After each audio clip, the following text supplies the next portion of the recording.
Yo, what's going on, guys? Back for this 14-game MLB slate.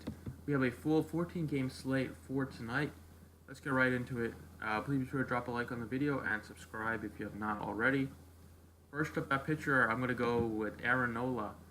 Nola's playing in Citi Field against the Mets. A tremendous ballpark upgrade going from Citizens Bank Park into Citi Field. We know the Mets offense is not great here. He's priced at 11.8. But he's deserving of that price tag, just given how good he's been. He's been great against the Mets in 4 starts this season. Super consistent. Like, in this matchup, there's no way that he gets under 20 DraftKings points, I believe, and his ceiling is 35. So I love Aaron Nola at 11.8. Second pitcher, looking for a value. SP2 is kind of tough today.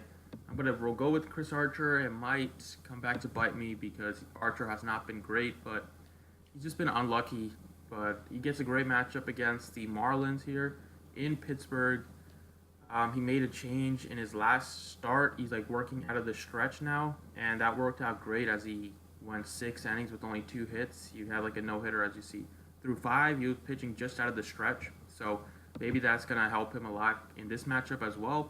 The Marlins are not a good offense. We all know that. It's still a good ballpark to pitch in. And last time Archer played the Marlins, he ended up striking 13 of them out, and since that time, the Marlins have gotten significantly weaker with Justin Bour being gone and just some of the other guys that they have called up and have given September call-ups. So Archer at 7,300, I think it's a good spot for him. He gets 20 in this matchup, I believe. All right, in the outfield, second base, I like Brandon Lowe. He's 3,600. I like the Rays today a little bit against Bundy, who has given up the most home runs in the league this year. Bundy is just not looking good at all. He's given up 35 bombs, which is insane. Lowe is one of the Rays' top prospects. He has been on an absolute tear this month and over the past couple weeks after he got off to a very slow start. But now he's up to a 258 average. His last 10, he's hitting 414 with a 793 slugging. A dual eligibility player, and in this matchup against Bundy, who is bad against lefties, I think this is a prime spot for Lowe at 3,600. So a super value at that price tag with a ton of power. Third base, I like Hunter Dozier at 37. Dozier is one of the few Royals that I would actually play just because he's been on fire. He has power. He's cheap at 3,700. Gonsalves has gotten destroyed in every single start so far this year, especially against righties. He's just given up over. It's a very small sample size, but righties have been absolutely crushing him. And Dozier has a lot of power. Over his last 10 games, he's crushing, as you see, 350, 725.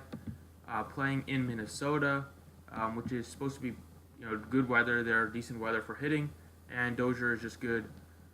Just a good solid hitter hitting right in that 3 spot. So he's gotten a bunch of multi-hit games lately. And at 3,700, I think he's a good value play on the slate. In the outfield, Chris Davis is my favorite play. He's only 4,500, which is very surprising given the matchup. He's playing against Gallardo. Gallardo is a ground ball pitcher. Chris Davis has one of the highest fly ball rates in MLB. When you put those two things together, you're going to get a lot of fly balls, and Davis is 3 for 10 against Gallardo in his career. All 3 hits have gone yard. Even though he's playing in Oakland, it hasn't not stopped him. He has the same amount of home runs in Oakland as he does on the road in 5 fewer games. So Chris Davis has power that he can hit home run in any ballpark.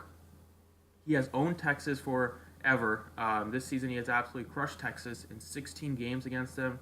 He has 9 bombs, 24 RBIs, 778 slugging. So whatever it is against Texas, Chris Davis just absolutely hates the franchise and takes all his frustrations out on them. So at the 45, you got to play Chris Davis here, I believe.